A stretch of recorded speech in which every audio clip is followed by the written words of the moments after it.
High বন্ধুরা, আপনি চাইলেও এই সুন্দরী আপুকে বিয়ে শাদী করতে পারবেন, সংসার করতে পারবেন যদি আল্লাহ আপনার কপালে লিখে রাখে।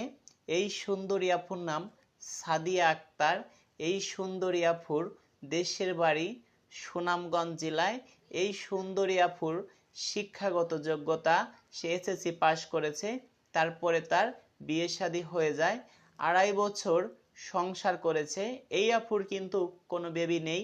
এই আফুর কিন্তু বাবা বেঁচে নেই। এই আফুরা 3টা বোন। এই আফু বলেছে তার বয়স নাকি 26 বছর। আমার কাছে মনে হলো একটু বেশি হতে পারে। এই আফু আমাকে 5 মাস যাবৎ ফোন দিয়ে আসছে। সে আমার গানে, মিউজিক গানে শুটিং করবে, নাটকে অভিনয় করবে। আমি বলছি আপু দেখেন, এটা করা ভালো না। এটা করলে মানুষ খারাপ পথে চলে যায়। আপনি বিয়ে শাদী করেন, সংসার করেন, তাতে আপনার 5 ওয়াক্ত নামাজ কালাম পড়েন, আপনি ভালোর পথে থাকতে পারবেন, মানুষ আপনাকে ভালো বলবে। ছেলেরা যেটা কিছু করুক ওটা কোনো বিষয় না, মেয়েরা যদি একটা কিছু করে মানুষ ওটা অনেক খারাপ বলে। সেই ক্ষেত্রে আপনি বিয়ে শাদী করেন। সে সেটা রাজি হয়নি, বলছে পরে দেখব। এখন সে দেখছে যে আমি তো নায়িকা হতে পারলাম না, তাহলে বিয়ে শাদী করি। তাফু আমাকে বলল, ভাই আমি যে বিয়ে শাদী করব, আমরা শুধু 3টে বোন, আমাকে যে 1-2 লাখ টাকা দিয়ে বিয়ে শাদী দেবে এরকম সামর্থ্য আমার নেই। আমাকে কি কেউ টাকা পয়সা ছাড়া বিয়ে শাদী করবে? আমি বললাম কি আপু দেখেন, আপনি দেখতে শুনতে অনেক সুন্দরী, আপনাকে টাকা পয়সা ছাড়াই ভালো ভালো ছেলেরা আপনাকে অফার দিবে।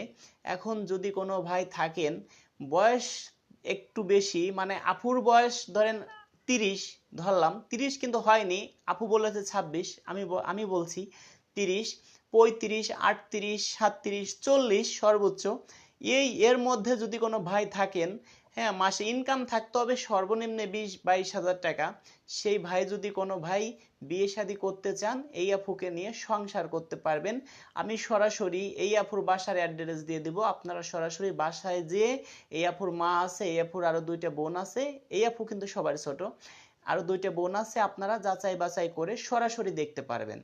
এখন আপনি বলতে পারেন তো তয় ভাই আপনি আমাকে ফোন নাম্বার দিয়ে দেন। আপনার মতো হাজার হাজার ছেলে যদি বলে, আমি কি সবাইকেই ফোন নাম্বার দিব? প্রশ্নই আসে না। আমি কি করব, আমার আপুদের কথা হলো কি, ভাই আমার ফোন নাম্বার আপনি পৃথিবীর কাউকেও দিবেন না। এখন ভাই অনেক বড় মনে করে, অনেক বিশ্বাস করে আমাকে বলে, কারণ আমি যদি আপনার মতো হাজার হাজার মানুষের ফোন নাম্বার চাই, আমি যদি সবাইকেই ফোন নাম্বার দিয়ে দিই, তাহলে কি সবাই তো ফোন দেবে, তাহলে কি সম্ভব? কখনো সম্ভব না। বিরক্ত হয়ে ফোন বন্ধ করে রাখবে। সেই ক্ষেত্রে আমার কথা হলো কি ভাই, আমরা পার্সোনালি কিভাবে বিয়ে শাদী দিয়ে থাকি সেটা আপনি আগে দেখেন। আমার কথা শুনেন, এই আপুর বাসায় যাইতে পারবেন সরাসরি, সেটা আমি বলে দেব। এই আপুর পার্সোনাল ফোন নাম্বারও বলবো, সরাসরি বাসায় যাবেন। সেটা কি করলে সেটা আপনি আগে শুনেন। আমার আপুদের কথা, আমার ফোন নাম্বার আপনি কাউকেও দিবেন না। আমরা পার্সোনালি কিভাবে বিয়েটা দেই সেটা একটু মনোযোগ সহকারে শুনেন। আমি আপনাকে আপনার বিষয়ে 10 জনের সঙ্গে কথা বলবো। 10 জন কি রাজি হবে বলেন? কখনো 10 জন রাজি হবে না। 2 জন 4 জন কনফার্ম রাজি হবে। এখন এই আফুর কথা হলো কি ভাই, আমার ফোন নাম্বার আপনি কাউকে দিবেন না। আগে আপনি ওই ভাইয়ের বায়োডাটা আগে আমাকে বলবেন, তার ছবি দেখাবেন। আপনার বাড়ি ঘর কি, আপনার দেশের বাড়ি কোথায়, আপনারা কয় ভাই বোন, আপনার অর্থ সম্পদ কি আছে, মা বাবা বেঁচে আছে কিনা, বিয়ে করছিলেন কয়টা, ছেলে মেয়ে আছে কিনা, আপনার বিষয়ে সব বলতে হবে এই আপুকে। বলতে গেলে কি আমার সময় নষ্ট হবে না বলেন? অবশ্যই আমার সময় নষ্ট হবে। সেই ক্ষেত্রে আপনার বিষয়ে আপুর সাথে কথা বলতে হবে, আপুর মায়ের সঙ্গে কথা বলতে হবে। আপুর মায়ের সঙ্গে কথা বলা হইলে আপুর বাবার সঙ্গে আপুর মাই বলবে যে ঠিক আছে, আমি তো বাড়ি গার্জিয়ান না, গার্জিয়ান হলো মেয়ের বাবা, তাহলে তুমি একটু মেয়ের বাবার সঙ্গে কথা বলো। এখন আমি যদি ওই আঙ্কেলের সঙ্গেও কথা বলি, অনেক সময় নষ্ট হবে। সেই ক্ষেত্রে আপনারা বলেন আমি কি ফ্রিতে পারবো? কখনো ফ্রিতে বিয়ে শাদী দিতে পারবো না। পার্সোনালে আপনার বিষয়ে যদি আমি 10 জনের সঙ্গে কথা বলি, অবশ্যই 2 জন রাজি হবে। 10 জনের সঙ্গে কথা বলি যে আপু এই ভাইকে কি আপনার চয়েস হয়, 10 জনের সঙ্গেই যদি বলি 2 জনে 1 জন তো কনফার্ম রাজি হবে। সেই ক্ষেত্রে আমার কি সময় নষ্ট হবে না? আপনারা যদি বলেন ঠিক আছে আগে কথা বলেন, পরে আপনাকে অ্যাডভান্স করব, এটা কিভাবে সম্ভব ভাই? সেই ক্ষেত্রে আপনাদেরকে বলি, আপনারা আগে আমার বাসায় আসুন, আগে আমাকে দেখুন। যদি সব কিছু যাচাই বাছাই করে ভালো লাগে, আপনি কিছু টাকা অ্যাডভান্স করে যাবেন। অ্যাডভান্স করার পরে আমি অনেক আপুদের সাথে কথা বলবো, যে যে আপনাকে চয়েস করে তার ফোন নাম্বার ছবি সহ আপনাকে দিব। আপনি তার সঙ্গে কথাবার্তা বলে, আপনার বাসা টেকনাফ, ওই আফুর বাসাও টেকনাফ, আপনারা সরাসরি যোগাযোগ করে ওইখানে কাজী অফিস থেকে আপনারা বিয়ে শাদী করে নেবেন। আমার ফিটা আপনারা পাঠিয়ে দেবেন। এইভাবে আমরা বিয়ে শাদী দিয়ে থাকি দর্শক। আর আপনারা বিভিন্ন চ্যানেলে ভিডিও দেখেন, তাদেরকে কি কখনো কোনো সময় ক্যামেরার সামনে দেখেন?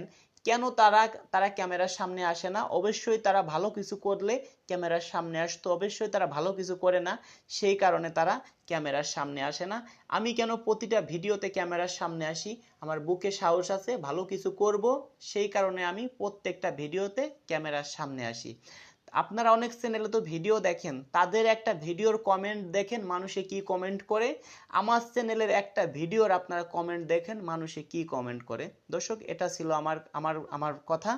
আপনারা যারা সদস্য হবেন তাদেরকে আমি চেষ্টা করব পার্সোনালে বিয়ে করানোর জন্য। পার্সোনাল ফোন নাম্বার দিব পাত্রীদের, আপনারা তাদের ঘর বাড়ি যাচাই বাছাই উভয় পক্ষ করে বিয়ে শাদী করবেন। দর্শক, আমার কন্ট্যাক্ট নাম্বার দিচ্ছি, সরাসরি কেউ ফোন দেবেন না, হোয়াটসঅ্যাপে SMS করবেন, আমি যত দ্রুত পারি আপনাদের SMS এর উত্তর দেওয়ার চেষ্টা করব। দর্শক, আমার কন্ট্যাক্ট নাম্বারটি হোয়াটসঅ্যাপ নাম্বার 01785930510, 01785930510, 01785930510।